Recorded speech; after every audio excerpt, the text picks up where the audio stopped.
Enregistrer la réunion. OK. Hop, Parfait. de temps en temps. OK. Voilà.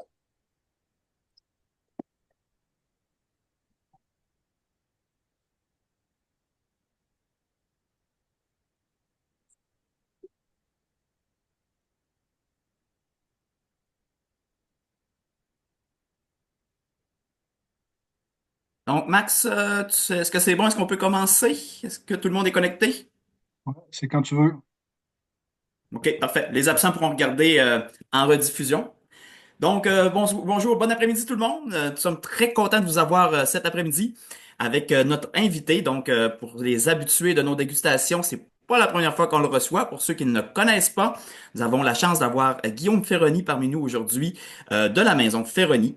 Guillaume qui a fondé la maison Ferroni, qui est un grand amateur de spiritueux, de cocktails, de mixologie aussi. Je pense que c'est quasiment historien qu'on pourrait dire au niveau de la mixologie et ces choses-là. Je vais lui céder la parole. Donc, Guillaume, bienvenue parmi nous. Merci beaucoup. Ben, très heureux d'être encore une fois parmi vous. Je pense que c'est quatrième, à mon avis. Non, je sais pas compter, mais quatrième ou cinquième. C'est Euh, rendu une tradition. voilà, voilà. Alors, cette fois-ci, c'est particulier. Je sais pas si tout le monde est au courant. Je suis en voyage, donc je suis aux Canaries. Je suis sur une plage. Donc, là, je suis dans la voiture pour pouvoir vous parler sans qu'il y ait trop de vent. Et donc, j'ai tout amené, ma feuille de dégustation, mes échantillons. La seule chose que je n'ai pas, c'est des verres. Donc, je boirai à la bouteille avec vous pour vous accompagner, mais je prendrai des petites quantités. Voilà. Je ne pourrais pas cracher. Et on a En fait, pris je une pense petite. que dans les dégustations, Guillaume, on a fait différents endroits. Je pense qu'on a fait Québec en personne. Là, on est aux Canaries. On a fait en direct de Marseille, de ton côté. Ben voilà, Et je voilà. pense que tu avais, une fois, tu étais aussi à Paris, je crois. Donc, écoute, on adore. Très international. Voilà. Bon, en tout cas, voilà. Ça, on arrive, l'important, c'est qu'on arrive à le faire. Voilà. Donc, c'est. Exact. C'est ça. Vous voulez qu'on débute? Oui, on est prêt quand tu veux. Ouais, donc on va le faire dans l'ordre la fiche là, dessous de table. Donc, le premier, alors je sais pas si on avait déjà goûté Ambre Noire, mais c'est alors, je ne sais pas si on voit. Voilà, moi, c'est que des petites fioles comme ça. Ambre Noire, c'est un produit, ça se voit pas trop parce que la bouteille est petite, mais qui est très sombre normalement. C'est pour ça qu'il s'appelle noir, parce que la bouteille est très noire. L'idée de ce rhum-là, alors on a un autre produit qui y ressemble qui s'appelle Ambre. L'idée de ce rhum-là, c'était de faire un rhum comme on le faisait à Marseille ou en métropole au 19e siècle. Donc c'est une réplique de rhum ancien. Le rhum a beaucoup changé en termes de vieillissement entre ce qui se faisait au 19e siècle et aujourd'hui. Aujourd'hui, l'essentiel du rhum, pardon, je ferme un peu la porte, si j'arrive. Voilà. Donc l'essentiel du rhum aujourd'hui est vieilli dans un seul type de barrique qui est la barrique américaine. Parce que les Américains utilisent pour leur whisky des barriques neuves. Donc il y en a beaucoup sur le marché de l'occasion. C'est des barriques qui ont beaucoup de goût. Le goût est très adapté au rhum puisque c'est vanillé. Quoi. Des barriques qui sont très douces. Et surtout, alors c'est proche en plus des Caraïbes, mais le grand argument, c'est qu'une barrique américaine, ça vaut à peu près 80 $, alors qu'une barrique en Europe, ça vaut 350 euros, donc c'est 3 à 4 fois le prix. Mais ça, c'est quelque chose d'assez récent. En fait, c'est depuis le XXe siècle, mais c'est pas quelque chose de traditionnel. Historiquement, le rhum, il vieillissait dans la barrique de transport transatlantique. Donc, il vieillissait essentiellement dans les barriques qui étaient les produits qu'on exportait d'Europe vers l'Amérique. Et donc, c'était deux choses différentes. D'une part, c'est pas le même bois, c'est du chêne européen. Donc, c'est le chêne européen. Il y a deux variétés, c'est le chêne pédonculé et le chêne Cécile, mais c'est le goût qu'on a dans le cognac ou l'armagnac. C'est ce goût-là. Alors que l'autre goût, c'est celui qu'on a dans le Bourbon ou le Jack Daniels, la barrique américaine. Et la deuxième différence majeure, c'est que ces barriques n'étaient jamais utilisées neuves, puisque c'est pas bon de faire vieillir dans des barriques neuves. C'était du coup des barriques qui avaient contenu un autre produit. Et donc, le deuxième travail quelque part de recherche historique, moi, c'était de travailler sur quels étaient les produits qui étaient exportés en termes de, de l'Europe vers les Amériques. Et en fait, en termes d'alcool, il y en avait principalement deux. Il y avait d'une part les brandies. Donc, avant tout le cognac, mais l'Armagnac, les eaux de vie, etc. Et le deuxième, qui était très exporté, c'était tout ce qu'on appelle les vins mutés, donc les vins fortifiés, qui sont des vins comme le Xérès, le Madère, les vins doux naturels, le Porto, etc. Parce que c'est des vins qui sont renforcés en alcool, qui sont riches en sucre, qui étaient un peu les seuls qui résistaient au transport maritime. Et donc, moi, ce, ce rhum ambre et ambre noir, du coup, j'ai fait uniquement du vieillissement en barrique européenne. Et j'ai choisi du coup des barriques d'occasion des deux produits qui étaient exportés vers les Amériques. Donc la première, c'est la barrique de cognac, donc le plus célèbre des brandys. Donc c'est un produit qui a vieilli en barrique de cognac tout d'abord. Et après, je l'ai mis dans un autre deuxième fût 3 ans plus tard, qui était Alors le vin muté, en France, on appelle ça les vins doux naturels. Alors c'est bizarre parce que c'est pas naturel, c'est un process qui est fait de manière artificielle, mais on met de l'alcool pendant la fermentation, donc ça bloque la fermentation et ça garde le sucre. Et donc j'ai utilisé comme vin doux naturel le muscat de Baume de Venise. Donc c'est un rhum qui va être marqué par le muscat, donc qui est un vin sucré, qui est très fruité, qui a même floral. Et donc dans ce produit-là, alors c'est un produit qui est 47 degrés, donc qui est assez fort, mais on a l'impression qu'il est plus doux parce que le muscat vient beaucoup l'adoucir. Franchement, moi je déguste comme ça. Je sais pas très académique, mais au moins, au moins je peux boire avec vous.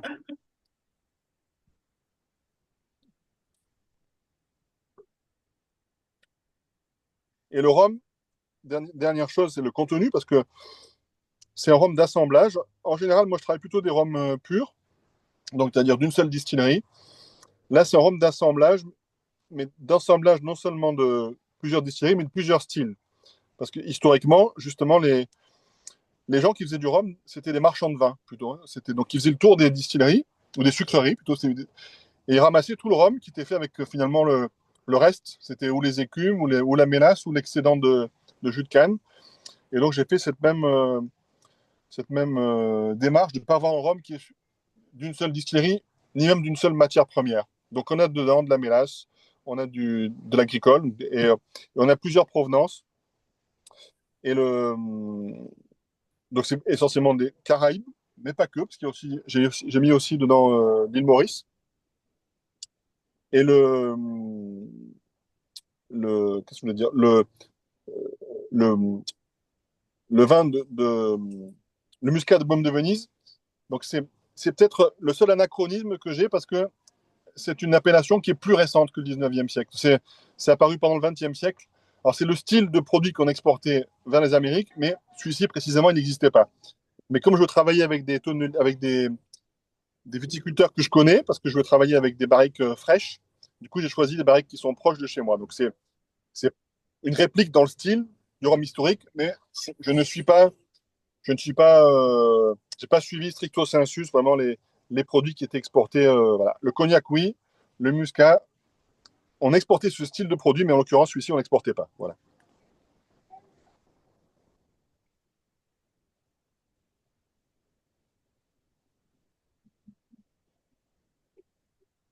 Je vous laisse poser Je des serais curieux, questions. les gens en ligne, si vous voulez écrire dans le chat.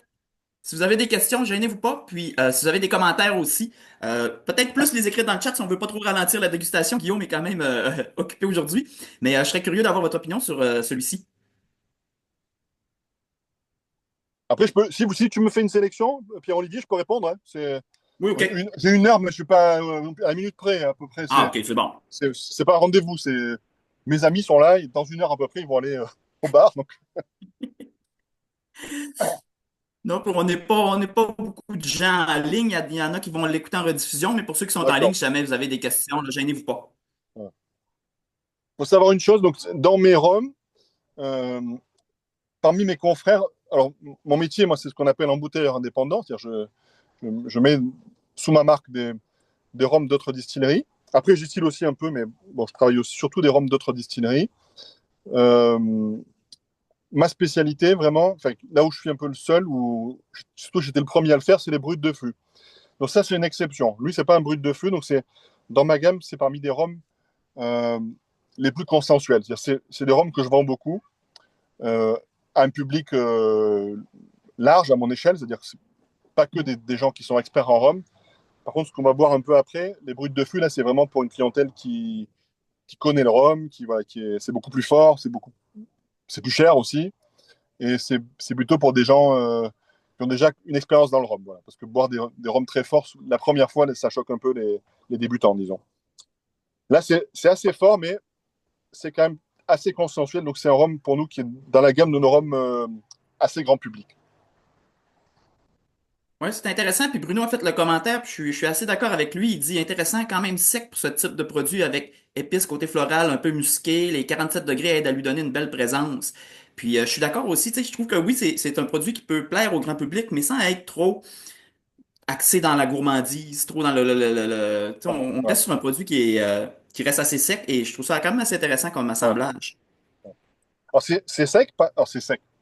Nous, dans nos rhums, notre gamme, c'est c'est parmi les plus doux, parce que nos rhums, en général, sont secs ou très secs. Mais euh, dans les grandes marques, notamment d'Amérique latine, eux rajoutent du caramel dans le rhum. Donc, nous, on met pas d'ajout de caramel, ou même plantation, on rajoute un peu de sirop, comme dans le cognac, etc. Nous, on travaille que du rhum. Voilà. Il n'y a aucun ajout de sucre. Le seul ajout qui peut venir en termes de sucre, c'est, du coup, si on utilise un, un fût qui a contenu un produit sucré, en l'occurrence le muscat, c'est un vin qui est sucré, du coup, il transfère le sucre naturel qui reste dans le bois au rhum. Voilà. Mais c'est la seule chose qui sucre finalement ce rhum-là. Alors que dans des marques euh, autres, eux mettent du sucre pour rendre le produit beaucoup plus suave. Donc nous, Mais dans notre gamme, c'est parmi un des rhums les plus doux qu'on ait. mais souvent, les rhums qui sont finis justement avec des vins doux, les portos, les xéris, les Xérès, les chéris, on va avoir un petit peu plus de sucre résiduel. Ici, c'est quand même surprenant comme assez sec. Puis c'est pas parce que le muscat Ouais. baume de Venise, c'est pas sucré, là. Ben, c'est quand même assez, c'est Ça, quand c'est même assez bien. sucré. Hein. C'est quand même assez sucré, mais le, nous, en plus, on les prend frais. Donc, c'est-à-dire qu'on y va le jour où ils vidangent, parce que dans le rhum, dans le vin, il y a un risque majeur, c'est que ça tourne au vinaigre.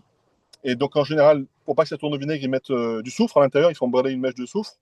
Et pour éviter qu'on ait ce goût de soufre, on y va le jour où il vidange et en fait, on transporte le fût avec déjà un petit peu de rhum dedans. C'est ça qui va le stériliser, entre guillemets, pour éviter que ça tourne au vinaigre. Voilà.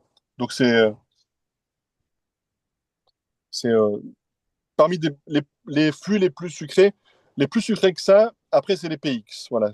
Mais on est au niveau du Porto, à peu près, en termes de sucrosité. Pour le fût, je parle, et pas pour le rhum. Voilà.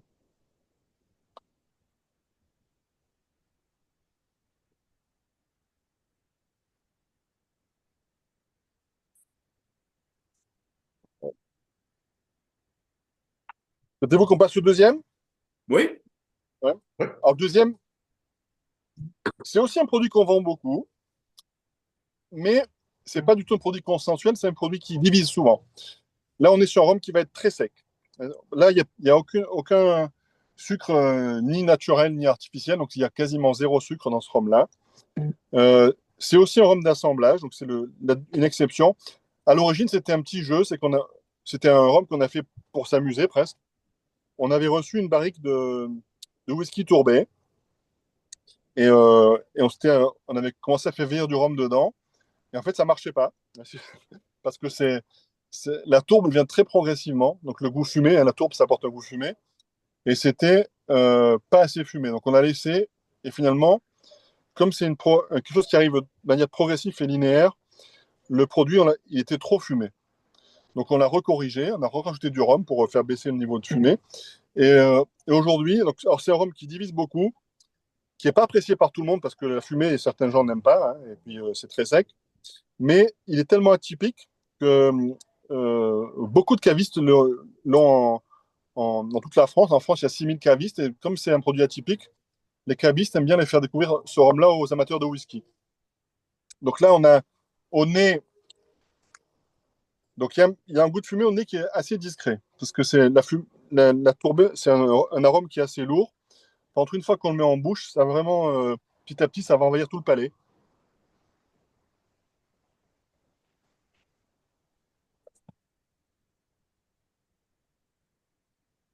Il y en a un côté un cheminée, quoi. Cheminée ou saumon fumé, etc., qui arrive. Là, on est sur un rhum qui est plus jeune. On n'est pas encore sur un rhum vieux. rhum vieux, je sais pas, au Québec ou au Canada, quelle est la loi. En Europe, la loi, c'est une loi européenne, c'est 3 ans minimum. Donc il faut que, même si en cas d'assemblage, il faut que le rhum le plus jeune ait 3 ans. Donc c'était le cas pour le premier qu'on a bu. Là, on a un assemblage avec des rhums de moins de 3 ans. Donc c'est ce qu'on appelle un rhum ambre, c'est-à-dire qu'il n'est pas vieux, techniquement. Je trouve ça très Là, c'est très... intéressant parce que après la première, au départ, au nez, on a beaucoup la tourbe, on a beaucoup la fumée, en bouche aussi, mais après la première gorgée, quand on vient au nez, le rhum commence à réapparaître un petit peu plus. On s'est comme habitué, je crois, à la tourbe, les arômes. Puis par la suite, on dirait qu'il s'ouvre un petit peu plus sur le rhum. Et c'est un rhum sur lequel... Alors, lui, c'est un rhum chez nous qui est un rhum de série, c'est-à-dire qu'on le produit de manière permanente, contrairement aux brut de fût qu'on va boire après, qui sont des petites séries illimitées. Donc ce boucan d'enfer, c'est un rhum de série. Et c'est une série qui nous donne beaucoup de mal parce que le, avoir toujours le même niveau de tourbe, c'est très compliqué. D'abord parce que les fûts vont lâcher très progressivement. Et aussi, quand on déguste, la tourbe, ça reste très longtemps en bouche. Donc on a parfois du mal à même avoir un repère. Ça ne se mesure pas, etc. Nous, enfin, ça se mesure, mais nous, on ne fait pas d'analyse à chaque fois qu'on met en bouteille. Donc on le fait au nez ou au goût.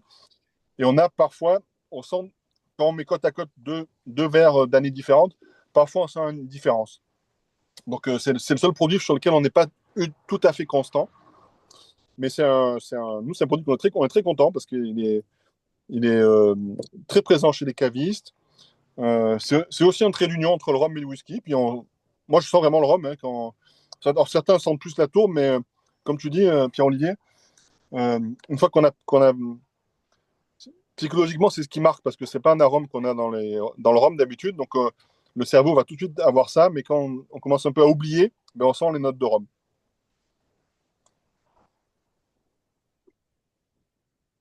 De mémoire, c'était, puis tu sais, avec ce côté tourbé-là, c'est probablement un des highlights qui est pas mal tourbé. Je sais pas si tu as le droit de dire Oui, d'où il vient. alors, je ne peux pas le marquer, mais c'est ça. Parce que on ne peut pas citer les provenances, parce que c'est réservé au whisky, le nom Islay, etc. Donc, on ne peut pas le citer. En pratique, ça vient d'Islay, c'est Laphroaig, les fûts qu'on utilise. On a du Laphroaig, on a du Beaumort. Donc, c'est les deux fûts qu'on utilise.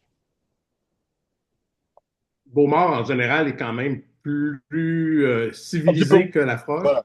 Voilà. Laphroaig, c'est le plus puissant, mais nous, on fait avec les fûts qu'on a. Parce que des fois, voilà. Au début, on avait commandé.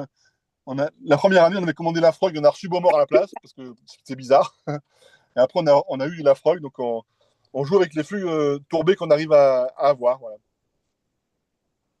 Et le temps, parce que c'est très différent. Autant quand on fait vieillir dans un fût de vin, ou un fût d'occasion qui contient du Porto, etc., l'arôme va arriver tout de suite dans le rhum. En 3 semaines, on a déjà le goût du vin. Autant, quand c'est un produit tourbé, ça met 1 an à 2 ans. Mais par contre, c'est continu. Ça va extraire très lentement, mais très, très constamment. Donc, ça peut aller dans des excès même de tourbe.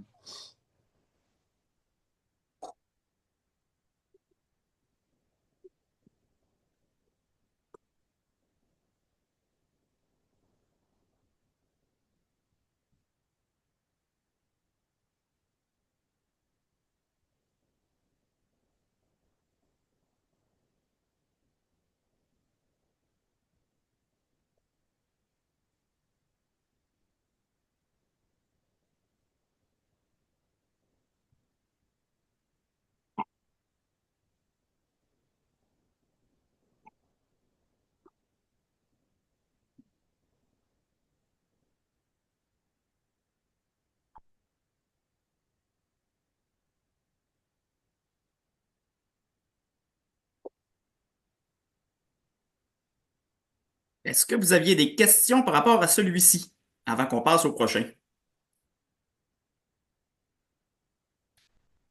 Alors, moi, j'ai pas une question, mais un conseil, on va dire. La tourbe, ça colle au verre.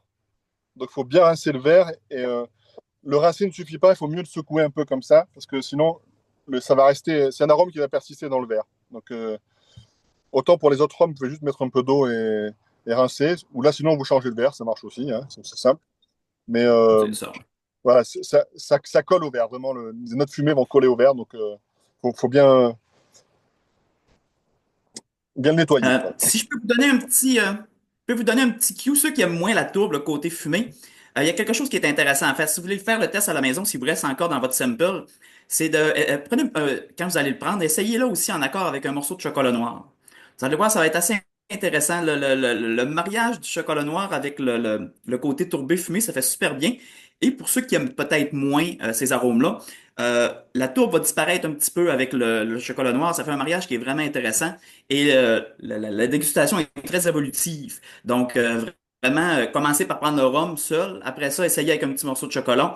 Puis, vous pouvez essayer de mixer le chocolat avec une gorgée de rhum. C'est quand même plaisant à faire. Fait que je vous ai essayé là.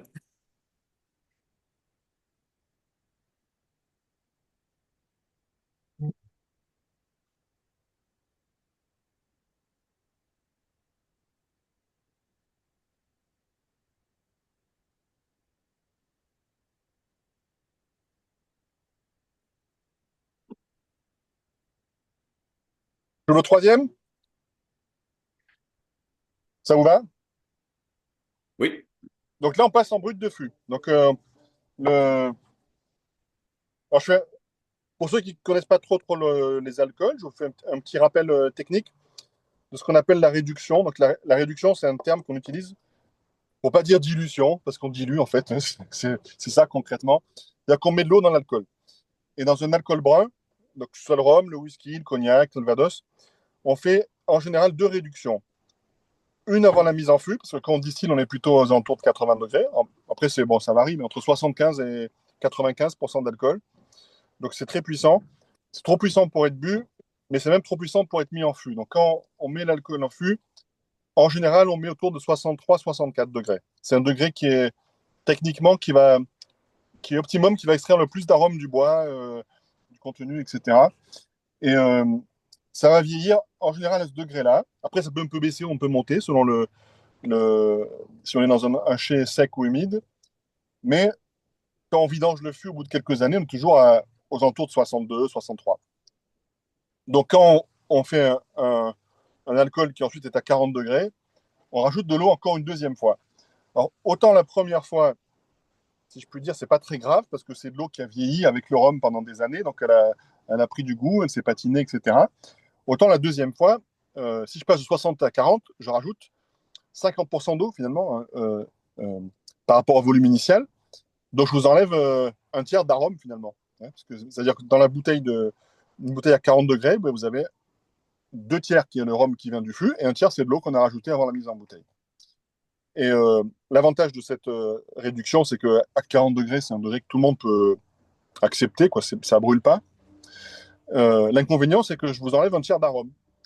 Et, euh, et, donc, dans le whisky, il y a quelques années, ça a démarré il y a quelques années, il y a des amateurs qui ont dit, ben, nous, on est prêts à se brûler un peu, finalement, ou à avoir un alcool plus fort, mais pour avoir ce tiers d'arôme en plus. Hein, et, euh, et donc, moi, j'étais déjà adepte de ce mode de consommation. Et, euh, et à l'exception de Biel, qui a même fait un brut de fût, je suis le premier à avoir embouteillé le rhum en brut de fût, et je fais ça depuis quasiment toujours, depuis la création. Et donc, c'est un peu ma spécialité. Et donc, pour les bruts de fût, c'est l'opposé des autres rhums, c'est-à-dire que je choisis chaque fois une seule distillerie, un seul millésime, et c'est toujours une série limitée, du coup. C'est-à-dire que c'est des rhums que je ne peux plus reproduire. Donc, le premier qu'on goûte, c'est un rhum australien, euh, qui, est, qui a subi trois vieillissements. Donc, le premier, c'est un rhum que j'ai acheté, qui avait déjà 3 ans de vieillissement en Australie, en barrique américaine, justement, en barrique de Bourbon. Après, je l'ai mis en barrique de Muscat, comme le premier qu'on a goûté. En fait, c'est comme ça que j'ai découvert le Muscat la première fois. Hein. J'avais ces barriques-là. Et c'est un produit qui a vieilli quand on le goûtait de manière très, très positive. Chaque fois qu'on le goûtait, il était meilleur. Donc, on voulait le sortir, mais chaque fois, on l'a prolongé parce qu'il s'améliorait. Et on en a sorti une cuvée je pense, 3 ans à peu près. Et la deuxième cuvée, la deuxième partie du rhum qu'on n'avait pas sorti, on a déplacé de barrique, on l'a mis en barrique de cognac millésimé. Donc là, il y a 3 vieillissements dans celui-ci, finalement. Euh, le premier vieillissement en Australie, en barrique américaine. Ensuite, un deuxième vieillissement en barrique de Muscat qui va donner ce goût ben, ce côté sucré, floral et fruité qu'on a. Et après, troisième vieillissement, en très vieille barrique de cognac, qui va donner en plus un petit goût cognac, justement, hein, le fameux goût du bois, du chêne européen qu'on a. Et alors, nous, c'est un de nos rhums très haut de gamme. Notre gamme haut de gamme, elle s'appelle la cuvée Paradis. C'est dans la cuvée Paradis, celle-ci. Et c'est donc un rhum qui a 9, quasiment 10 ans d'âge, voilà, qui est en vieillissement, donc qui est un de nos très très beaux produits. Voilà.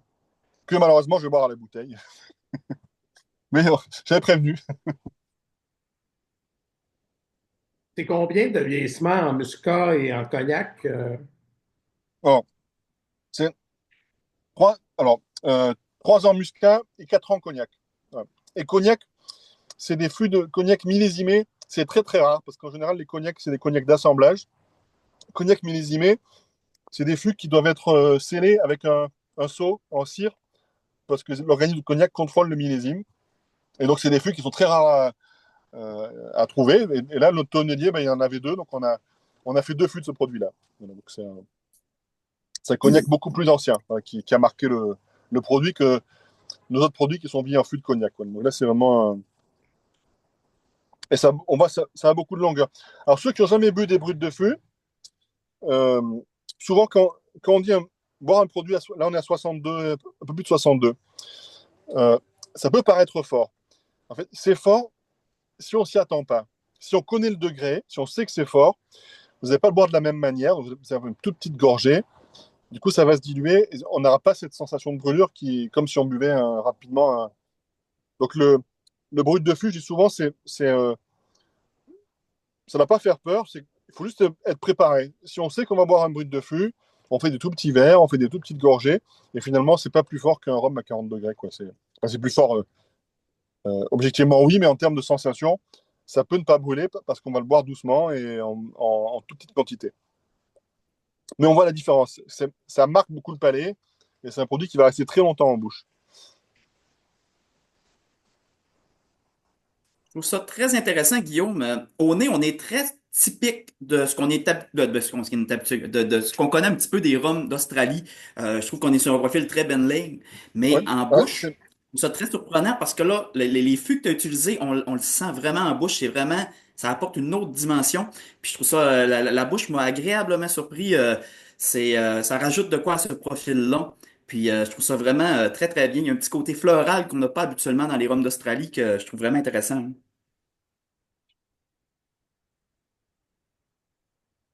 et Binley l'aimait beaucoup. Parce que j'étais avec lui en jury de dégustation à un concours. J'en avais amené. Il était très content du résultat que j'avais fait Ah avec son rhum. oui?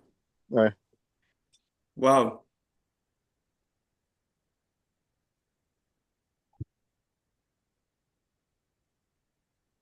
Ah, franchement, c'est vraiment une belle réussite.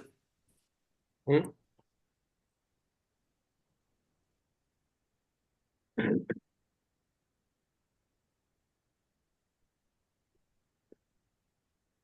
Supporte très, très bien son 62%.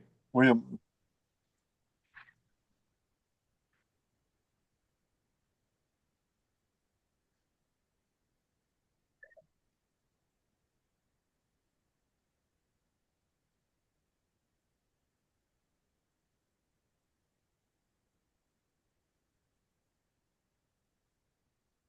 Sinon, est-ce que vous avez d'autres commentaires? Gênez-vous pas, c'est notre premier brut de fût de la journée. Australie, c'est peut-être un profil qui est moins connu, hein. On n'a pas de rhum d'Australie ici au Québec. Souvent, il faut les rapporter de voyage, c'est plus difficile à importer.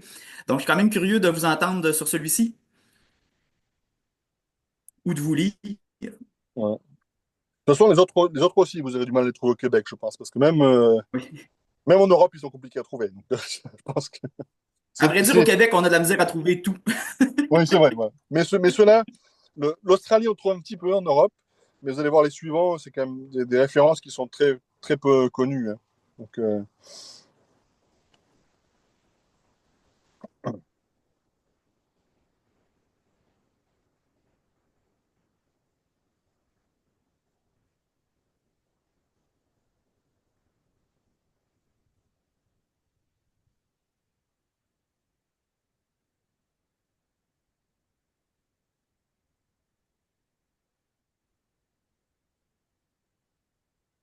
passe au quatrième, où il y a des questions. Dites-moi. Personne n'a des questions? On peut passer au quatrième. Ouais. Le quatrième, alors là, je suis en plus dans le bon décor. C'est l'île à côté de là où on est, parce qu'on peut la voir d'ici d'ailleurs, hein, quand on est un peu en hauteur.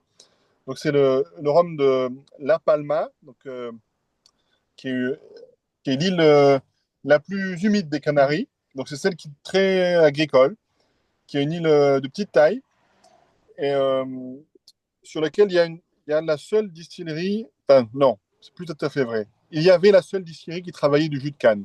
Maintenant, euh, euh, bientôt il y en aura trois aux Canaries, parce que eux, je pense ça depuis fort longtemps. L'autre distillerie qui se trouve à Grand Canarie, qui s'appelle Aruecas, faisait que du rhum de mélasse, et maintenant ils ont commencé à faire du rhum de canne à sucre, de jus de canne frais. Et là où je suis à Tenerife, justement, je suis une distillerie qui est en cours de création, donc qui a déjà ses alambics, etc., qui a des champs de canne, mais qui n'a pas encore reçu l'agrément des douanes pour démarrer, qui s'appelle Caña y Rum. Donc et là, d'ailleurs, je suis chez le restaurant du propriétaire de Caña y Rum. Et donc là, on parle de Aldea, donc La Palma. C'est une distillerie qui est moi, je suis un peu amoureux de cette distillerie parce que j'aime beaucoup les choses anciennes. Donc, tout à l'heure, tu l'as dit, je- j'ai un attrait particulier pour l'historique des alcools et je fais beaucoup de recherches sur le sujet, hein, sur les anciens alcools. Je suis en train d'écrire un ouvrage d'ailleurs sur le sujet, mais sur les alcools plutôt marseillais. Et, chez Aldea, alors déjà, c'est du rhum pur jus, enfin, ils font les deux, mais ils font notamment du pur jus. Ils font du vieillissement, donc ils font du rhum qui a beaucoup de goût. Et ils ont surtout un alambic qui est un petit bijou, c'est presque un musée vivant. C'est un alambic de la marque Ergo. Donc Ergo, c'est une très vieille marque d'alambic français qui a disparu depuis très longtemps. Moi, je la connaissais parce que dans mes livres anciens de distillation, il y a des publicités pour Ergo. Et, et en fait, eux, ils s'en servent encore. Donc c'est le seul alambic Ergo encore en fonctionnement dans le monde. C'est un pot-still avec c'est hybride, c'est un pot-still, donc il y a une cucurbite comme sur les alambics charentais, etc. Et une petite colonne. Ils marchent à bois, donc ils ont alors ici, ils ont une bruyère arborescente, donc c'est la bruyère, c'est un bois de bruyère. La distillerie est au bord de la mer et ils ont 2 hectares de canne. C'est des productions de rhum. Donc ils font des produits euh, très grand public pour les croisiéristes, etc. Et puis ils font quelques produits élitistes. Donc ils ont des blancs qui sont superbes et ils font du vieillissement. Et donc ils s'en séparent rarement. Donc là, j'ai eu la chance qu'ils ont bien voulu me vendre 6 barriques de rhum. Donc là, c'est un rhum 2013. C'est un rhum qui est pas évident. Et certains peuvent ne pas l'aimer d'ailleurs, parce que moi je le fais goûter. Il y en a qui adorent ce rhum-là et d'autres non. Il est très vinique. Il y a vraiment des notes de vin dedans, hein, mais pas de vin doux. Alors c'est quand même un vin doux, mais ça note un peu de vin oxydé, hein. Et aux Canaries, il y a un cépage particulier qui s'appelle le Malvoisie. Ils font un vin qui s'appelle le Malvoisie, qui est très oxydé. Donc là, ça vieillit en barrique de Malvoisie. Donc au nez déjà, on a ces notes un peu presque de vin cuit, quoi, ou de vin vieilli, quoi. C'est pas du vin doux comme le premier.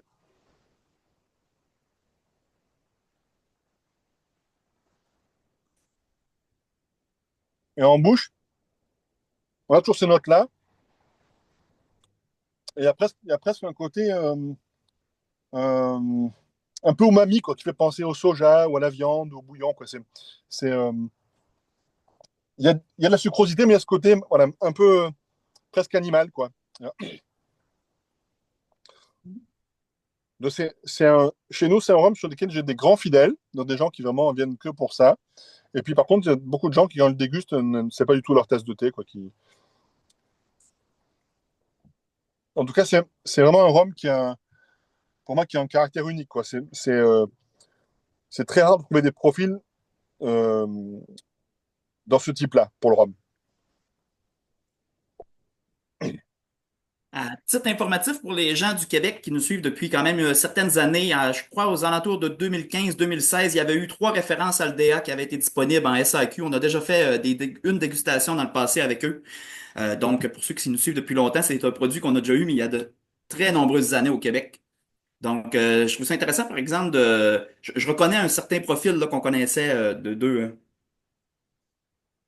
Moi, surtout que eux, euh, comme j'ai des bonnes relations et que je vais les visiter, j'achète les flux pleins. C'est-à-dire que très souvent, quand je fais des achats de rhum chez les distilleries, ils me le vendent en tanker. J'ai pas le fût. Eux, c'est les fûts pleins que j'ai achetés.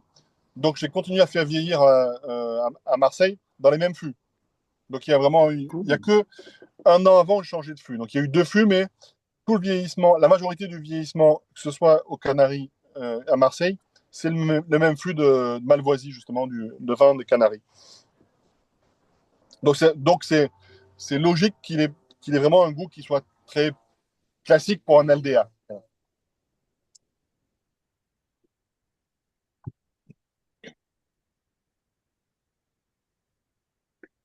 Je sais qu'à un certain moment, Aldea faisait des assemblages agricoles et mélasse. Est-ce qu'on est sur un pur jus ici ou c'est un assemblage? Là, on est sur pur jus. OK. Et après, j'ai aussi de l'assemblage. J'ai même du 100% mélasse chez eux parce que j'ai, ça, c'est le rhum qui était dans mes stocks, le LDA le plus vieux. Mais après, quand on se transporte, j'essaie d'optimiser le container. J'avais acheté beaucoup de rhum, j'avais acheté du mélasse, de l'assemblage, etc. Et puis, ils ont aussi une, euh, une deuxième marque. Alors, c'est pas eux, c'est un de leurs distillateurs vend aussi de l'Aldea sous la marque Orion. Comme La Palma, c'est une ville qui est très connue pour les étoiles, parce que c'est l'un des ciels les plus purs d'Europe ou du monde. Donc il y a beaucoup de gens qui vont à La Palma pour voir les étoiles. Il a fait une série sur les étoiles. Donc la série s'appelle Orion et chaque édition, c'est le nom d'une galaxie, je crois.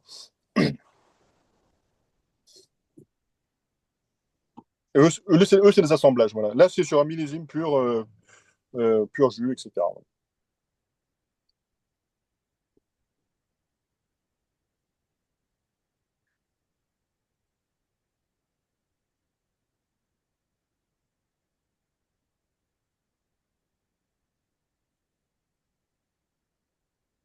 Parce que suivant, Oui. moi, je ne presse pas. Hein, donc, puis, suivant, c'est grand arôme. Je ne sais pas si c'est pas trouble. Hein. Alors, pourquoi je dis grand arôme? Parce que euh, je n'ai pas le droit de. Ben, je vais vous le dire, mais je n'ai pas le droit d'écrire la provenance. Hein, c'est une provenance qui est réglementée. Dans le rhum, pour les gens qui, comme moi, faisant du vieillissement de rhum, euh, parfois on se heurte à la loi en termes d'information. C'est-à-dire que euh, je peux dire les provenances et les écrire pour beaucoup de pays. Et puis dès qu'il y a une appellation réglementée, si je ne respecte pas le cahier des charges de l'appellation, eh ben, je ne peux pas la citer. Et donc je ne peux même pas citer la provenance. Donc ce rhum-là, c'est un rhum de Martinique. C'est pas un rhum agricole, donc c'est du grand arôme. Le grand arôme, c'est un rhum de mélasse avec fermentation longue, mais c'est aussi une appellation, donc grand arôme du Galion. Et l'appellation grand arôme du Galion précise que en cas de vieillissement, il faut que le vieillissement se fasse intégralement dans l'espace de la zone protégée. Là, ce qui n'est pas le cas, parce que moi, ce rhum-là, il vieillit à Marseille. C'est un rhum que j'ai acheté blanc. Donc, je l'ai acheté en 2017. Il a intégralement vieilli à Marseille. Et c'est un rhum pour lequel j'ai un- beaucoup d'affection et que je défends beaucoup parce que le grand arôme, euh, en France, alors, c'est pas le cas de ça. Il y a deux séries qui en font en France, c'est Savannah à La Réunion et la baie du Galion à la Martinique. En Martinique, ce produit-là, il est très mal connoté. Ils en ont presque honte. C'est-à-dire que quand vous allez. Peut-être que vous avez fait la Martinique. Hein. Toutes les distilleries agricoles, on vous dit c'est le meilleur rhum du monde, l'agricole. Et Martinique, c'est la seule AOC, etc. Et cetera. Et cette distillerie-là, euh, presque il faut la chercher quand on vous la cache un peu. Hein. Pourtant, elle y est. Et même quand moi, je l'ai visité, ils m'ont dit euh, textuellement c'est un rhum, mais c'est pas fait pour être bu. C'est fait pour la pâtisserie, etc. Le Grand Arôme, c'est un rhum qui est très très puissant aromatiquement, plus puissant que l'agricole, mais c'est de la mélasse. Donc il est tellement aromatique que c'est un peu un des seuls rhums qui résiste à la cuisson. Donc en France, classiquement, c'est ce qu'on met dans les brioches, dans les cannelés, etc. Euh, euh, c'est un rhum c'est un peu l'équivalent des rhums jamaïcains, en France, sauf que les Jamaïcains ont réussi à les valoriser. Donc fermentation longue, très puissant. En France, ce n'est commercialisé que sous la forme de rhum blanc, à part Savannah, hein, qui lui a fait du. Donc le B du Galion, il n'y en a pas de chez eux en vieillissement. Maintenant, il y a d'autres bouteilleurs qui sont mis en fer. Moi, je suis le premier à en avoir mis en fût, donc c'est le plus vieux B du Galion au monde, celui-ci. Et ça sent un petit peu, du coup, effectivement, le rhum à brioche, quoi, à pâtisserie. Mais ça vieillit très, très bien et ça a énormément de puissance aromatique. Donc, c'est vraiment un produit qui, en vieillissement, donne de très, très bons résultats.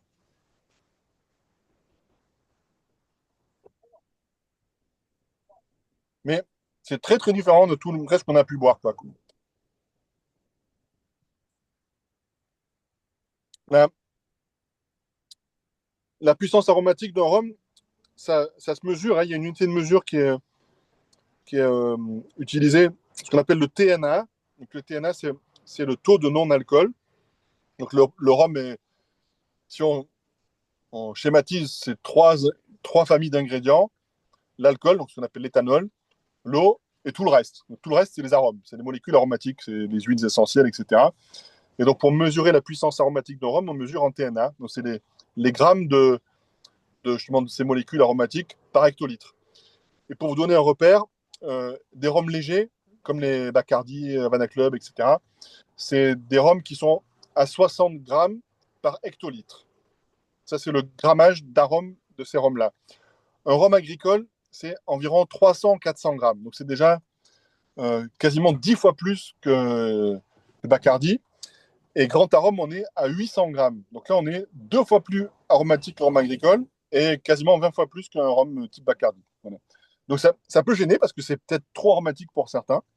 Mais en vieillissement, ça donne des choses qui sont fantastiques. Moi, c'est vraiment un rhum que j'aime beaucoup. Et, euh, et je pense que les, euh, les gens qui le fabriquent ne se rendent pas compte de la qualité de ce rhum-là, quoi. C'est un rhum très ancien qui, est, qui a quasiment disparu, en fait. C'était un style de rhum qui était très répandu au 19e siècle. Et aujourd'hui, il ne reste plus que deux distilleries, donc la baie du Galion, mais qui vivote, quoi. C'est pas un rhum qui fonctionne très bien. Et Savannah, eux, ils arrivent à le faire vivre, mais c'est des petites quantités. Mais c'est vraiment le style jamaïcain, mais fait en France. Voilà, c'est ce type de rhum-là, quoi. En fait, c'est très proche, en tout cas. On a eu la chance d'avoir quelques produits de Savannah récemment, là, et c'est effectivement intéressant. Moins dans les vieux, plus dans les plus jeunes, mais et sinon, moi, ça me rappelle beaucoup la Jamaïque. Là. On est allé l'année dernière avec Maxime en Jamaïque et on a goûté des choses qui rappellent ça et c'est des bons Voilà, souvenirs. mais c'est le grand point commun, c'est la durée de fermentation. Voilà. La matière première, elle joue aussi, la mélasse, mais sur certains rhums agricoles, moi j'ai goûté des rhums agricoles avec fermentation très longue, et ben, on a ce côté jamaïcain qui va venir aussi. Donc c'est vraiment la durée de fermentation qui fait qu'on n'a pas que la fermentation alcoolique, il y a des fermentations parallèles qui vont se développer à côté, qui vont donner des goûts en plus qu'on retrouve dans les rhums jamaïcains. On le trouve dans Moba, par exemple, le rhum d'Afrique du Sud, qui est pourtant un rhum de pur jus, mais ça a un goût de rhum jamaïcain aussi. Donc c'est les durées de fermentation qui donnent cette richesse aromatique.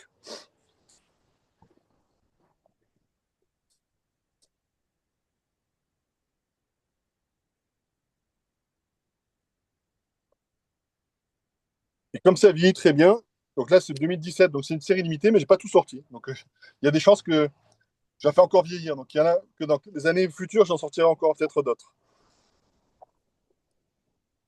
Bon, on va surveiller ça Faudra alors. que tu t'assures Voilà. Mais après, je le garde faudra que tu aussi. t'assures d'être Voilà. produit au J'ai Québec à ce moment-là. voilà. J'ai aussi du Savannah d'ailleurs en fût, hein. J'ai beaucoup le grand arôme, j'aime bien faire vieillir ça. Parce que c'est original et puis très peu de gens en font vieillir, donc ça m'intéresse aussi d'aller dans des directions où il n'y a pas grand monde, quoi.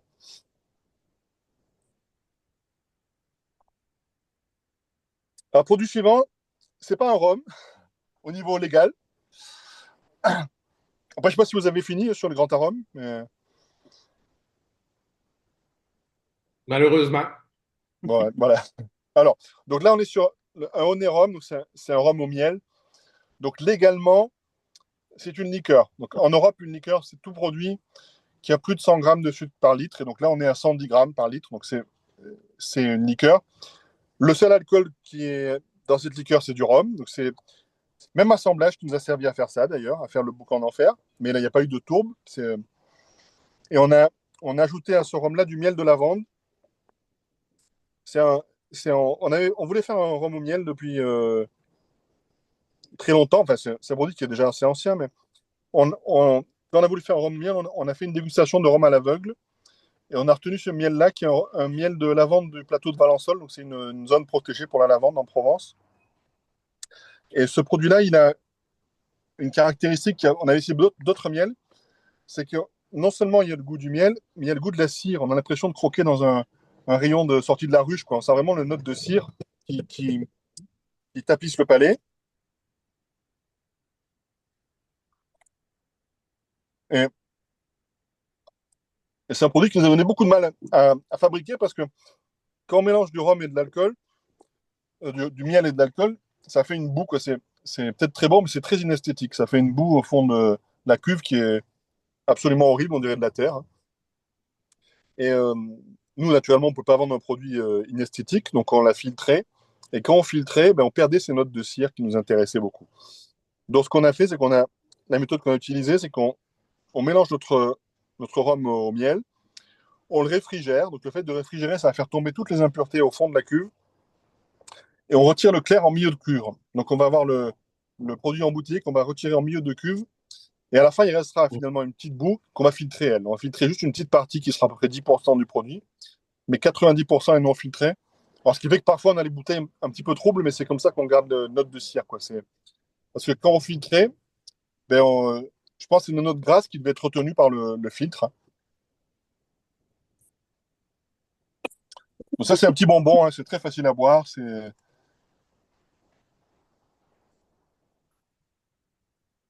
C'est vraiment surprenant. Le miel est tellement présent sur la finale, là. C'est plaisant. Alors, c'est une coïncidence, mais le rhum au miel, c'est une spécialité des Canaries. Mais le leur, alors je vais pas dire du mal, mais en général, c'est pas bon. C'est un rhum très neutre avec du miel très bon marché. Mais bon, c'est un produit des Canaries. Mais nous, moi, quand j'ai fait ce produit-là, je savais même pas que c'était la spécialité des Canaries, mais c'est.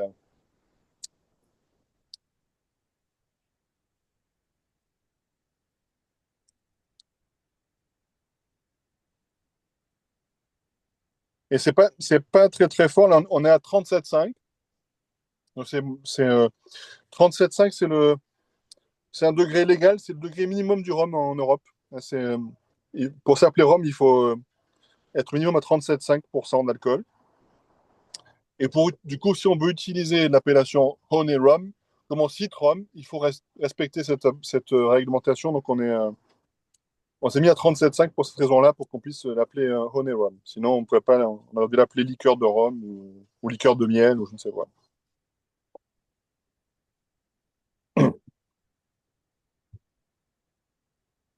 Ça s'appelait le restaurant qu'on avait été sur McGuire pour la dégustation. C'était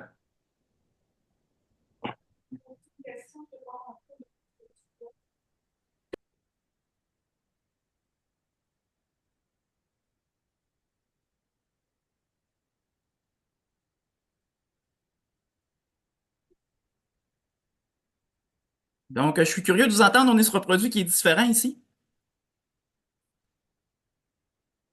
Gênez-vous pas pour donner votre opinion.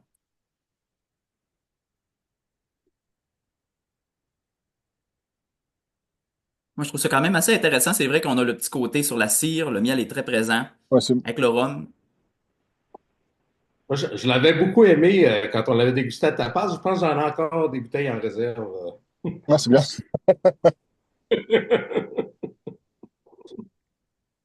On a fait l'année dernière une sortie sur un autre miel, parce que là, pour le miel de lavande, on travaille avec la coopérative des apiculteurs de Valençol en Provence. Et l'année dernière, on voulait faire une autre édition. Donc, on a demandé à un seul apiculteur de nous faire un miel séparément. Donc, on a fait une autre édition avec du miel de bruyère, qui a un goût très différent, du coup, qui est très. C'est un peu un goût de bonbon, mais sans les notes de cire. Et on était allé visiter avec eux les ruches. Donc, on avait récolté le miel, etc. Pour l'équipe aussi, c'était intéressant de voir comment ça fonctionne, le métier d'apiculteur, quoi. Donc,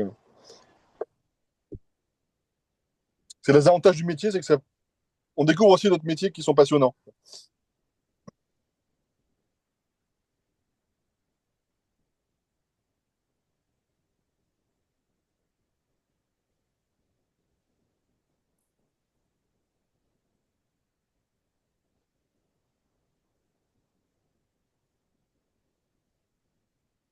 On va arriver au dernier, si. Dans le dernier, alors je sais pas si on arrive à voir, Ampov, donc ça c'est ma bouteille d'échantillon, mais donc c'est pas, alors, il est marqué Ferroni sur l'étiquette, mais c'est pas un rhum Ferroni justement.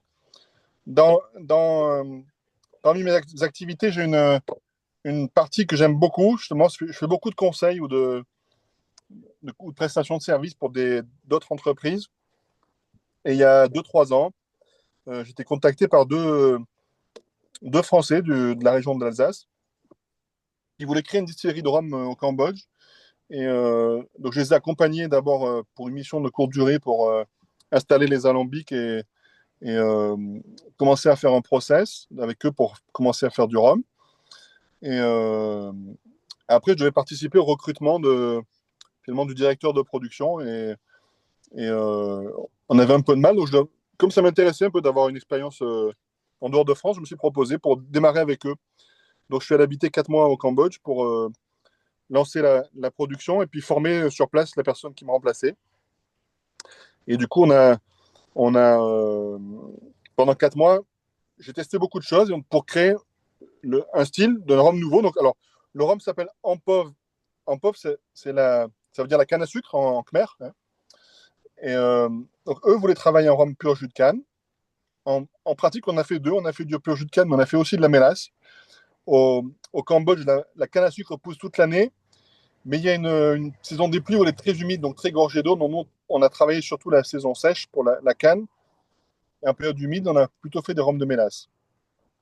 Et donc, c'est un rhum de pur jus de canne, celui-ci. C'est une double distillation et il y a 2 alambics. On a un alambic alsacien de 1200 litres et un petit alambic Holstein, qui est un alambic allemand qui est tout fait pour des eaux de vie de fruits. Et, et donc, alors, là-bas, j'ai dû créer en rhum blanc une dizaine de variétés.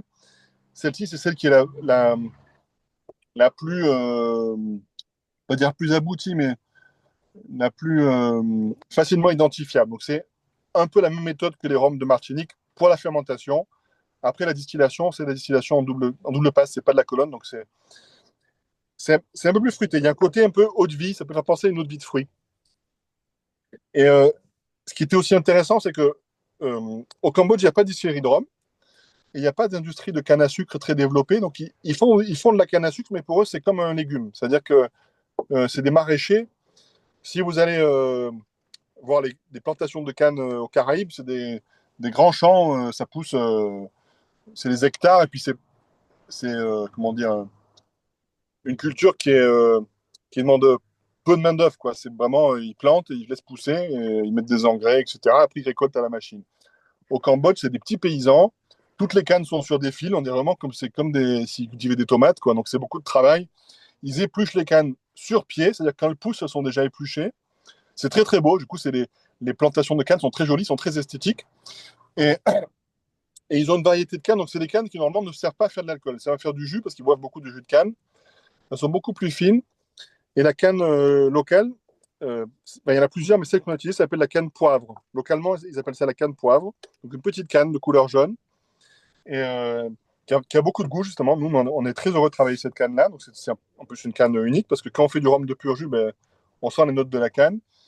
Et on a fait, du coup, c'est dans une fermentation ensemencée. Donc, on contrôle la fermentation. C'est assez court, c'est 36 heures.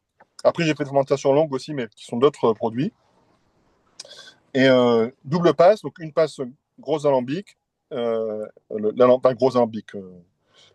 C'est pas gros, mais pour nous, c'est le gros. C'est 600-800 litres. Et après, le petit alambic, c'est 120 litres. Voilà. Et on a eu 2 médailles d'argent avec ces produits-là au Rumfest à Paris. Donc on sent tout de suite que c'est un rhum de canne fraîche. Ça sent la canne. Hein. C'est vraiment. Il n'y a pas d'équivoque, quoi. C'est pas du tout un rhum de mélasse. Il y a un peu des notes herbacées également. Ça sent un petit peu l'herbe, quoi, l'herbe mouillée, le foin, etc. Et en bouche, on va avoir un côté vraiment haut de vie de fruits.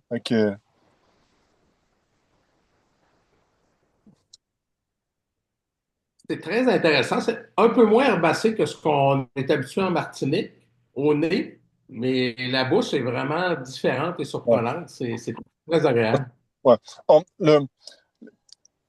L'avantage de travailler au pot still, justement, c'est que euh, par rapport à Martinique, euh, à Martinique, une fois qu'une colonne est réglée, et en général, elles sont toutes réglées plus ou moins de la même manière, le produit qui sort a toujours le même goût. Donc, il y a un travail de réglage ou de création qui se fait une fois, et après, le seul travail du distillateur, c'est de faire la même chose. Quand on travaille au pot still, surtout nous, c'était un rhum qui était en création, dans un pot still, le goût, il change à chaque minute de distillation, parce qu'on aura au début des têtes, etc. Et donc, il y avait un choix à faire de qu'est-ce qu'on voulait garder, à partir de quand on voulait couper, mettre les queues, etc. Sur ce rhum-là, on a fait une coupe qui est assez resserrée, c'est-à-dire qu'on a vraiment pris euh, beaucoup des notes fruitées et on a coupé assez court. Donc c'est effectivement moins herbacé, moins gras que les rhums martiniquais. Et on a euh, euh, un côté fruit, vraiment. Moi, je sens un côté fruit, en fait. Hein, ça peut sentir la cerise ou l'abricot, etc. Mais ça qui est un travail de distillation euh, on peut faire qu'au pot still. D'ailleurs, le faire aussi précisément, on fait qu'au pot still. Parce qu'on on, on a vraiment un travail où on peut, comme un ciseau, on coupe avant et après, on garde ce qui nous intéresse.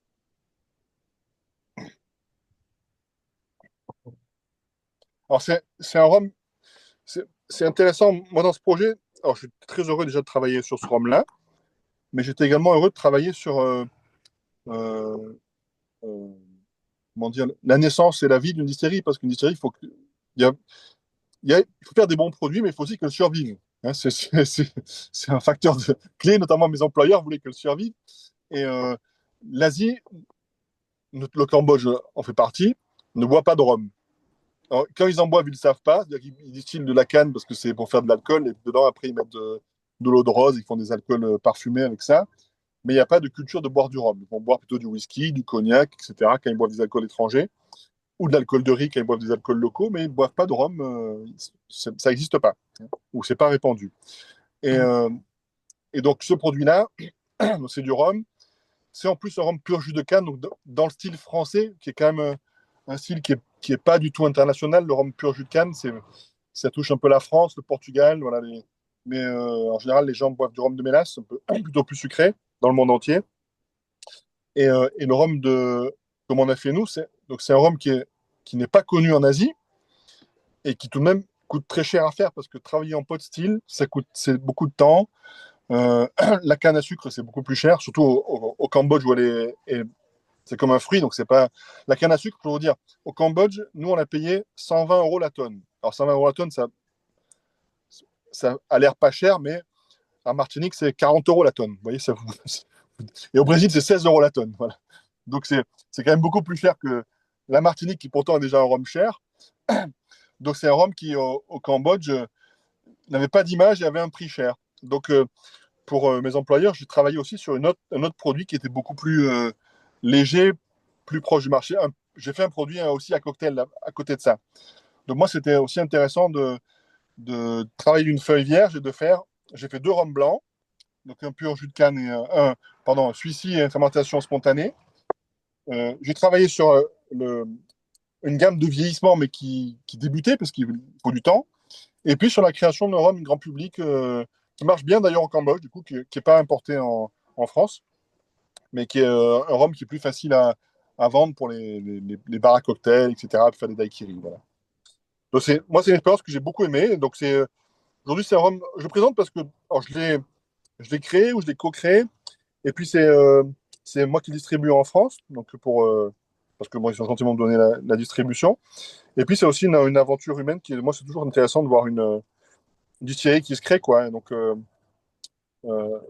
c'est un pays sur lequel il y a beaucoup de cannes, il y a une variété locale qui est unique, et donc c'est aussi un produit qui a une typicité qu'on ne trouve pas dans d'autres rhums. Donc, moi, c'est une aventure sur laquelle j'ai pris beaucoup de plaisir, hein, sur un point. Alors, cette année, j'ai pas une mission, mais bon, en même temps, c'est normal, ça veut dire que j'ai bien formé mes équipes. Mais après, euh, la suite est à venir sur le vieillissement. Voilà. Mais c'est là pour le moment, le plus vieux doit avoir un an et demi d'âge. Mais après, ce sera intéressant, je pense, dans les années futures, surtout.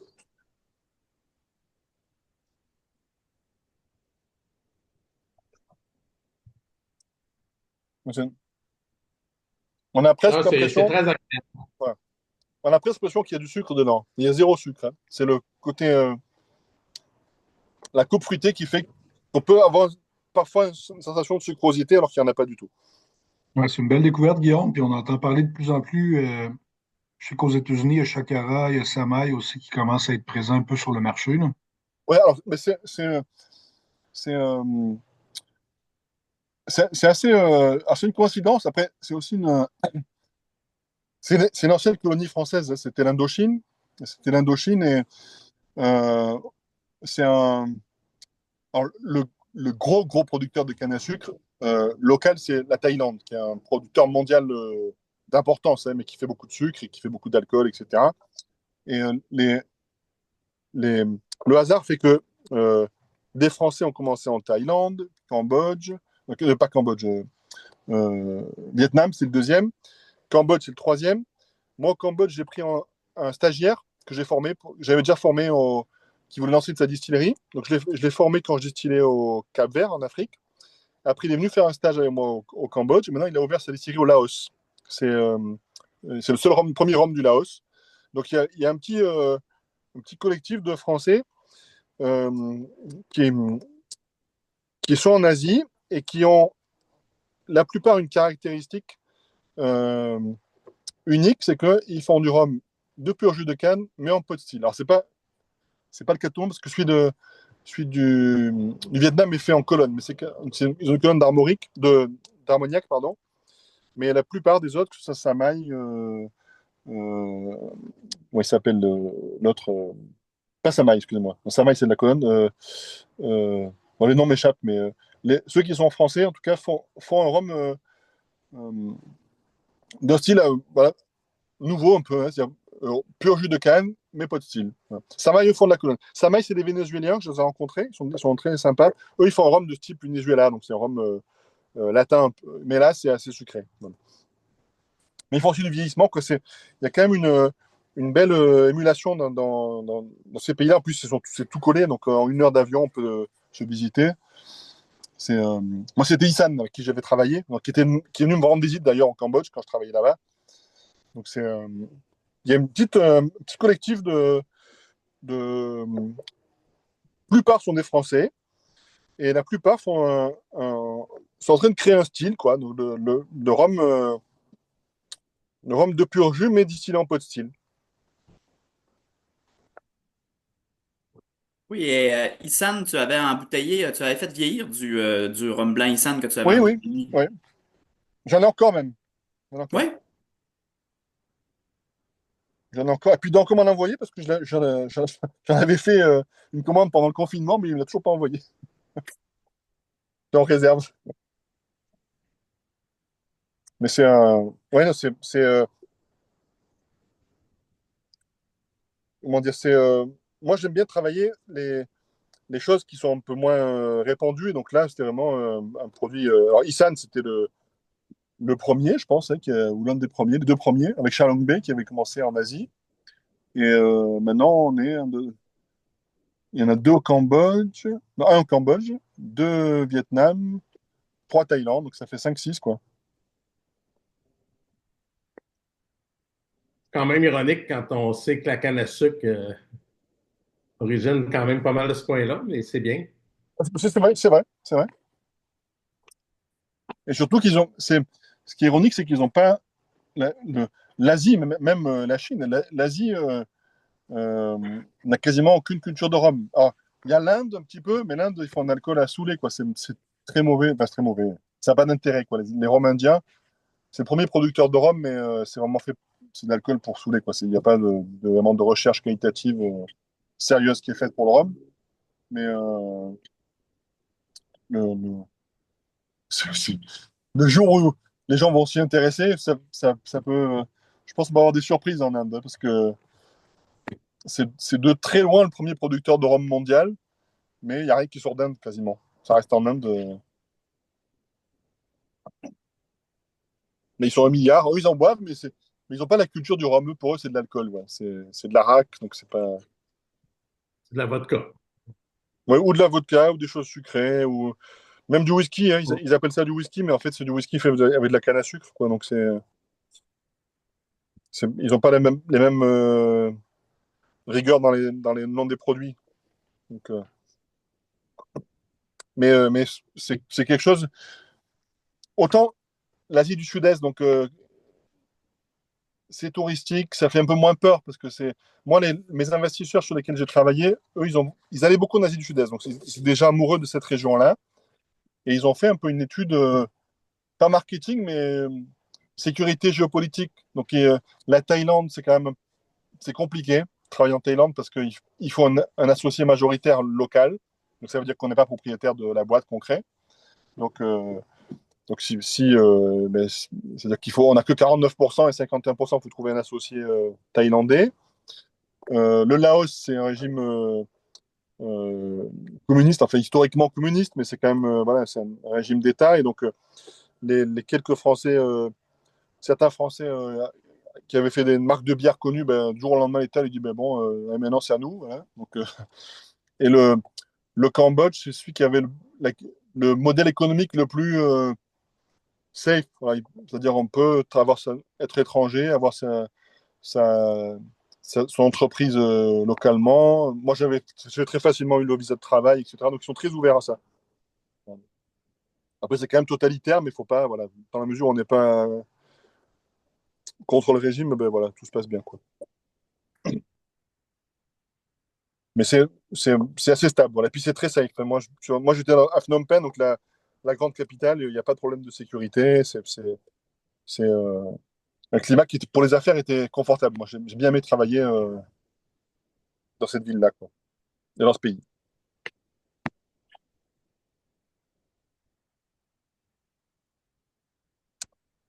Mais voilà, je sais pas quelle heure il est. Non. De notre côté, 14h15. Ouais. Ah ben voilà, bon, j'ai un petit quart d'heure de retard, mais ça va, voilà. Non, mais c'est vraiment intéressant d'avoir ta vision de ce point de vue du monde là, qui est de plus en plus en effervescence. Puis je sais qu'en Europe, ils sont de plus en plus présents dans les salons, tout ça. Donc, Ouais. merci pour ça, Guillaume. En, en Europe, c'est même. Alors, je sais pas si en Europe, en tout cas en France, c'est une explosion. C'est-à-dire pour moi, même au Exact. niveau concurrence, ça commence à être compliqué. C'est-à-dire c'est. Euh, moi, mon entreprise, cette année, elle doit avoir 13, 14 ans bientôt.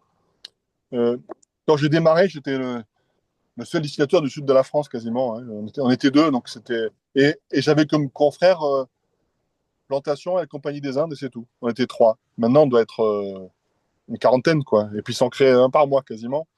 Donc, ça vient. La partie rhum, c'est très concurrentiel. Alors, moi, l'avantage, c'est que j'ai pas que du rhum, je fais du pastis, je fais de la vodka, etc. Donc, j'ai d'autres produits qui me permettent un peu d'amortir le choc, mais j'ai des confrères pour lesquels ça commence à devenir dur parce que alors certains débutent, mais certains font des très bons produits. Et puis, les, notre marché, nous, c'est les cavistes, et les cavistes aiment bien avoir les produits de leur ville. Donc, quand j'étais le seul du sud de la France, eh ben, je vendais facilement dans tout le sud de la France. Maintenant, je vais facilement à Marseille, mais quand je vais à Nice, eh ben, les cavistes préfèrent avoir le produit niçois ou le produit toulonnais quand je suis à Toulon, etc. Hmm. Donc ça prend un petit peu Ça le marché. vient, ça vient diluer un peu les ventes, là. Exactement. Voilà, voilà. Ouais. Mais après, bon, c'est normal, hein, c'est aussi le jeu. C'est aussi c'est intéressant. Moi, j'en ai beaucoup aidé à démarrer, donc je ne peux pas me plaindre. C'est moi qui les forme souvent. Donc. Ouais, mais tu Mais vois, ça nous, veut dire qu'il faut. on est un Ouais, petit peu ça à veut dire qu'il l'âge d'or du rhum au niveau de l'Europe. On a les meilleurs contacts, c'est avec toi, c'est avec Alexandre, c'est avec Compagnie des Indes aussi. Puis, ouais, mais c'est les trois premiers, en été, je pense. ouais. Après, il y avait Anthony aussi, là, All Brother, c'est le quatrième. Voilà. Et maintenant, il y en a dans le sud. À Marseille, je pense qu'on doit déjà être 5-6, juste pour ma ville, quoi. Donc, Ils après, ont c'est des peut-être tout une petits. Des vision fois, plus ils ont. locale aussi. Là, tu sais, je Ouais. sais que tu sais, avec Alexandre et compagnie des Indes, c'est plus une vision marché, Oui. là, tu sais, Ouais. c'est plus global. Oui, ben, d'ailleurs, moi, je les avais rencontrés, son équipe au Cambodge, parce il avait un attaché pour l'Asie, justement. Donc, on avait passé quelques. En plus, mon hôtel s'appelait Plantation. Donc, c'est pour ça. On a fait... c'est le hasard. Ça n'existe plus de plantation. Avant que j'ai l'appartement, ouais, je les ai invités aux plantations, chez Plantation. Ouais. Mais non, non, après, voilà, c'est vrai que c'est un âge d'or, mais du coup, alors j'ai eu la chance d'être arrivé avant les autres, mais maintenant, c'est-à-dire qu'il faut être sérieux sur voilà, la qualité, le commercial, etc., pour pas trop souffrir non plus, quoi. Donc, mais c'est intéressant, voilà, c'est intéressant. Eh bien, Guillaume, je te remercie énormément d'avoir pris le temps de faire cette dégustation-là avec nous. Pour nous, c'est un vrai plaisir, un honneur aussi. Je crois qu'une dégustation aussi variée, ça arrive quand même pas souvent qu'on a ça. On est vraiment allé aux quatre coins du monde avec des types de rhums très différents les uns des autres. Ça montre aussi toute la variété des produits que vous proposé avec Ferroni, qui est assez surprenante. Et c'était vraiment un plaisir. Je sais pas si les gens veulent en profiter pour dire un petit mot. Gênez-vous pas. Ouais, Ben, puis moi, si les produits sont disponibles au Québec, tu as vraiment les ambassadeurs pour faire le travail derrière. Écoute, fais-nous signe, puis c'est sûr qu'on va Ouais, voilà. t'aider. Écoute, Non, on a la là, relation depuis quelques c'est moi. années déjà. Ouais. Voilà. Oui, Je sais que c'est c'était. complexe. Ouais, c'est complexe parce qu'en fait, il faut que les produits tournent rapidement. Il faut qu'il y ait des grandes rotations chez SAQ. Et comme nous, on n'est pas sur des produits grand public, et bien, les rotations étaient plus lentes. Et donc, le principe, c'est qu'ils évacuent les rotations les plus. C'est parce qu'ils tournent de moins, quoi. Donc, là, j'ai un agent export qui va, je crois, attaquer au dossier. Mais bon, après, je sais pas. Voilà. Sinon, si les petites importations privées sont possibles en petite Voilà. quantité, moi, je connais des gens présents, je parlerai peut-être pour moi, là, qui ils ont tendance à acheter plus d'une bouteille, hein, Bruno? Bah, Donc, ça, vous on est pouvez. bon pour ça. Voilà. Après, si vous voyagez, ben, en France, on les trouve. Dans le sud, on peut le trouver certains en duty free, dans les aéroports de Marseille, de Nice. C'est bon. On Pas va si vous peut-être faites planifier un escale, voilà. on va voyage. dans le sud, on va aller au Santo, Guillaume. Ouais, voilà. C'est mieux, voilà. À la Ouais, source, c'est mieux. ben, Voilà. comme on disait en début d'appel, avant que les gens se joignent, on commence à faire un peu des voyages de groupe. Tu vois, l'an prochain, je pense qu'on sera encore dans les Caraïbes, puis peut-être éventuellement faire un petit passage en France. C'est sûr que tu es dans Voilà. nos top. Mais avec voilà, grand plaisir. Ouais. Alors, surtout, si vous venez en France l'été, alors, on peut vous accueillir toute l'année, mais si vous venez l'été, on a en plus, chez la propriété, on a un bar dans les arbres. Donc, on a un bar qui est Oui. ouvert du mois de mai à septembre, à peu près. Donc, c'est. Peut-être Bon, qu'éventuellement, on fera un voyage Marseille, Festival Rhum Bordeaux ben, et voilà, Cognac. par exemple. C'est en discussion dans le futur des prochaines années. Ben, très bien. Mais en tout cas, vous êtes bienvenus chez nous. Voilà. On en prend note.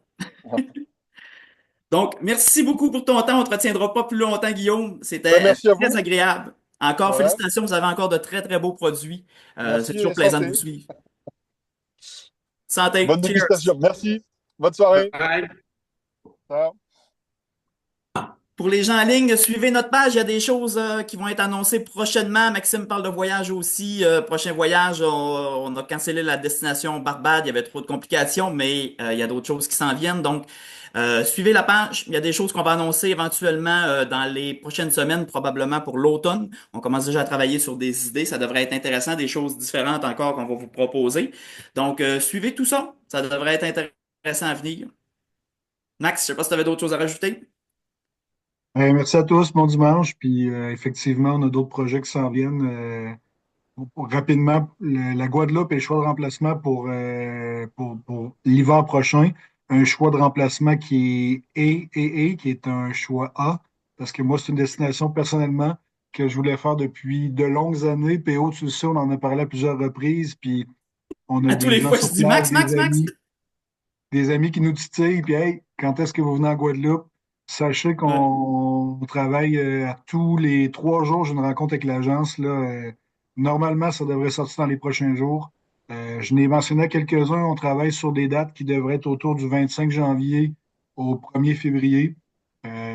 C'est là-dessus qu'on travaille, là. Normalement, dans quelques jours, la destination sera accessible pour pouvoir réserver. Nous, on a le goût de voyager à l'hiver prochain, puis la Guadeloupe, je pense que c'est un plan qui est plus accessible que la Barbade, qui était quand même très cher, mais qu'on pourra peut-être reparler éventuellement. Puis comme PO disait, il y a plein de projets en cours. On a des cartes qu'on veut développer pour cet automne. On sort des cartes avec mélange bière, mélange whisky. On s'en vient là-dessus. Faites-vous-en pas, on va aller dans des nouveaux tastes, puis on veut continuer à aller vers des nouvelles choses. Puis peut-être pas de la quantité, comme on s'est dit, tu sais, peut-être d'en faire une au mois et demi, 2 mois, mais c'est une belle dégustation que tout le monde va pouvoir profiter. Fait que merci d'être là. Merci de nous suivre. Fait qu'on se reparle bientôt. Oui. Puis si je me trompe pas, il Comment reste ça encore va? quelques places pour le voyage au Rumfest New York. Oui, exact, c'est ça. On s'en va à New York. Je sais que toi, PO, tu vas être là. Bruno aussi. On a quelques autres personnes aussi. Je sais pas s'ils sont tous présents, là. Je sais Pierre, René, Jocelyn aussi. Plusieurs personnes. Peut-être que je me trompe, là. Dites-moi si je me trompe, là, mais les Roms à fort degré m'ont emporté un petit peu plus haut, là. Mais non, on va avoir des belles expériences, là, justement, à New York en juin. Puis ça peut devenir peut-être même aussi un voyage annuel, là, tu sais, qui est une destination qui n'est pas très loin. Puis c'est un des beaux Rumfest aussi, là, comparativement à d'autres qui aux États-Unis, là, malgré tout ce qu'on connaît de la situation actuelle. New York est quand même une destination facile à faire, là. Puis j'en profite avant de vous laisser, je vais en profiter pour surfer là-dessus puis faire une petite pub. On organise un événement bénéfice au bénéfice de l'atelier de musique de Jonquière au Saguenay. Donc s'il y en a qui passent par le Saguenay prochainement, il va y avoir une dégustation spéciale à la fin mai. Cette dégustation très spéciale car il y aura une exclusivité pour le Québec et deux exclusivités mondiales, deux rhums qui ont été embouteillés spécialement par Planteré pour l'atelier de musique de Jonquière pour célébrer leur 50e anniversaire de fondation. Donc, il y aura deux exclusivités, donc un rhum de Fidji 2001, pas de style, et il y aura aussi un rhum de Jamaïque 1996, deux brutes de fût, deux bouteilles uniques qui ont été embouteillées spécialement par Alexandre Gabriel. En version brute de fût, puis à même les fûts, avec une étiquette particulière. Donc, ceux qui seront au passage, on va annoncer ça probablement cette semaine. Donc, c'est tout. Ouais. Je pense que tu devrais inviter des invités spéciaux parmi les gens qui ont été dans les premiers élèves de l'atelier de musique. Ça me semble que ce serait logique, là. Je pense que t'as des Je me intérêts, nomme volontaire. hein? Donc, sur ça, passez une belle après-midi. J'espère que vous avez apprécié. Je pense qu'on avait vraiment une carte très variée aujourd'hui, hein. Je pense que, tu sais, on n'a pas le temps de refaire le tour. On peut peut-être faire le petit tour tandis qu'on est en famille. Je sais pas s'il y en a qui veulent dire cette différence lors de la dégustation, parce on est passé quasiment, tu sais, d'une liqueur quasiment à des trucs totalement du jus. Grand arôme, on avait tous les styles. Donc, je sais pas s'il y en a qui ont préféré certaines choses là-dedans. Je suis quand même curieux avec on quitte. Ben, il y a des produits qu'on connaissait déjà là, pour ceux qui sont là depuis longtemps, là, mais les trois brutes de fût, Hmm. puis le Amphib, c'est vraiment intéressant. Puis tu sais, Guillaume, c'est toujours distingué pour la qualité de ses produits, là. Même dans le temps des Dames Jeanne, puis tout ça, c'était toujours tu sais, des produits qui étaient d'une grande qualité. Mais encore là, tu sais, c'est impressionnant là, la qualité qu'il a dans ces produits-là, là. Hmm. Ah oui, moi j'ai été particulièrement surpris par l'Australie. Je trouve vraiment que le travail qu'il a apporté, ajouté une profondeur. Pas que j'aime pas les rhums d'Australie, je les trouve bien, mais là, il a vraiment ajouté une profondeur qu'on n'a pas habituellement dans ces rhums-là. J'ai trouvé ça super. Les Canaries, ça m'a rappelé des souvenirs. Aldea, qu'on a déjà dégusté dans le passé, qu'on a déjà fait des dégustations. C'est un profil.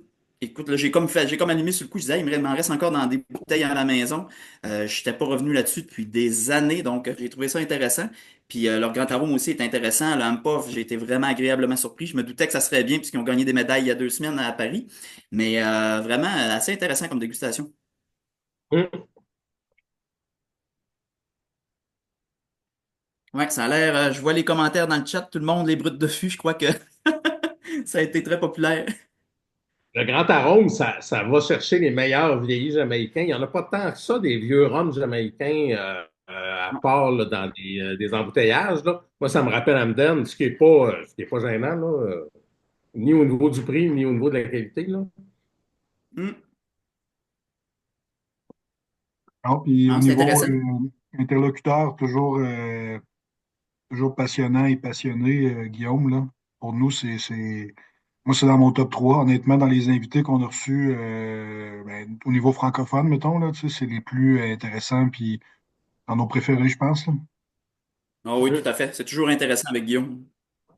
À voir les commentaires dans le chat, on est peut-être moins une gang qui est moins axée sur le On est Rum. Ouais, mais c'est un beau produit, mais tu sais, c'est un produit cocktail, là, tu sais, je veux Ouais, dire, c'est plus une rendu liqueur. sûr, là. Hum. Mais c'est quand même surprenant. C'est vrai qu'il a gardé le côté du miel, le côté de la cire. Je trouve ça quand même intéressant ce qu'il a fait avec ça. Moi, le Honey Rum, j'en avais acheté une bouteille à l'époque, puis je le servais parce qu'il ne reste plus, mais je le servais souvent avec un dessert, puis les gens, les gens se rendent pas compte que c'est 37% finalement. Là. Ça passe comme vraiment quelque chose de très doux, un vin dessert, mettons, là, mais qui est beaucoup plus alcoolisé. Hmm. Mais t'as raison, hein, on pense pas que c'est 37%. On sent en bouche, mais autant au nez, on a l'impression d'être sur une liqueur à 20 quelques degrés. C'est surprenant.